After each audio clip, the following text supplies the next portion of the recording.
Michelle Lindo Rice, and I'm from Agape Church of God, 78 Punta Gorda. If you're in that neighborhood, come by. Praise the name of the Lord. Chapter 9 is our obligation to others. Just that chapter alone had me thinking.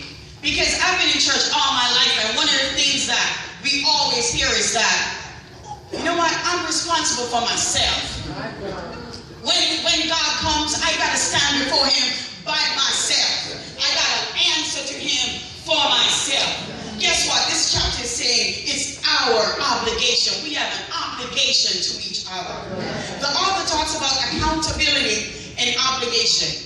Accountability she defines as being answerable for our actions and their outcomes. Obligation is a course of action imposed upon us by society, our laws, or our conscience. So I want to look at obligation a little bit. Because when we look at obligation, it creates a deep pause in the church. Because we might say, last week, she was preaching about salvation and joy, and it was sweet. It was nice. Hallelujah. But this week, now we're talking about obligation. What do you mean by having an obligation? Isn't salvation free? Praise the name of the Lord. But we do have certain obligations. We have an obligation to social obligations where our behavior, the etiquette, and our conduct, there's a way in which we need to behave ourselves in the house of the Lord. Hallelujah. We also have legal obligations. If you speed, you can pray all you want. You won't get a ticket. Bless the name of the Lord. Hallelujah. Now let's look at it from a spiritual sense. There's a lot in this chapter. Let's look at it from a spiritual sense. Using that word accountability is a huge word. The first thing that the author talks about is that we've got to forgive each other. Now it's been my experience that church folks have a long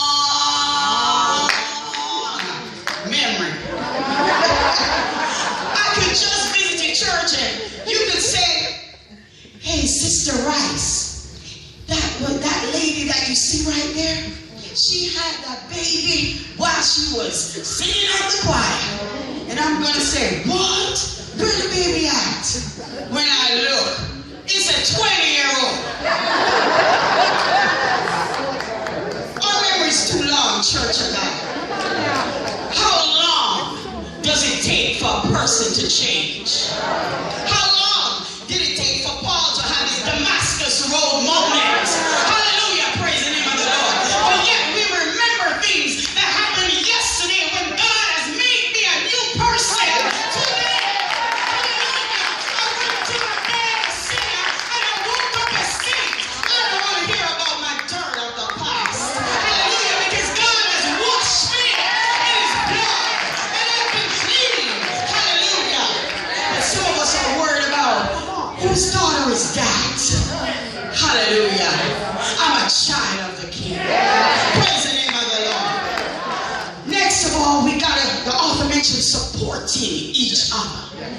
Why is it that in the army of God, hallelujah, we will take a sinner man out there and forgive him and help him, but yet someone in our midst who get fallen down, who get shot by the enemy, we stand aside and watch them die. Don't let a wounded soldier die.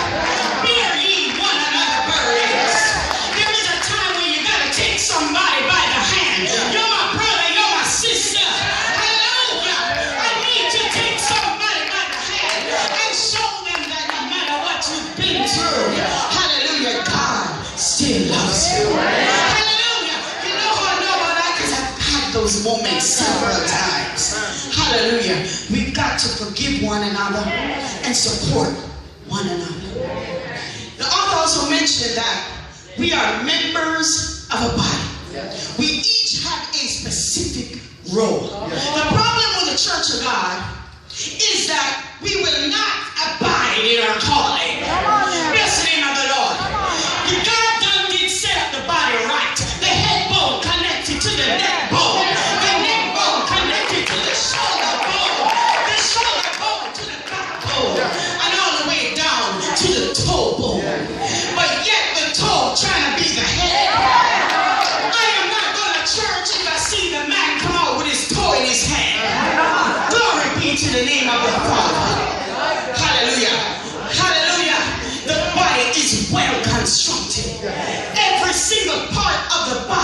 is well constructed. I might walk up here, these fancy shoes broke. And I went, oh, why did I do that?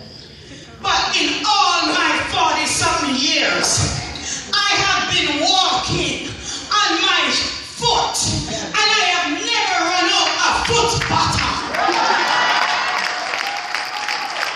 I buy my fancy shoes, and the tips are broken, but I have never run out of foot bottom.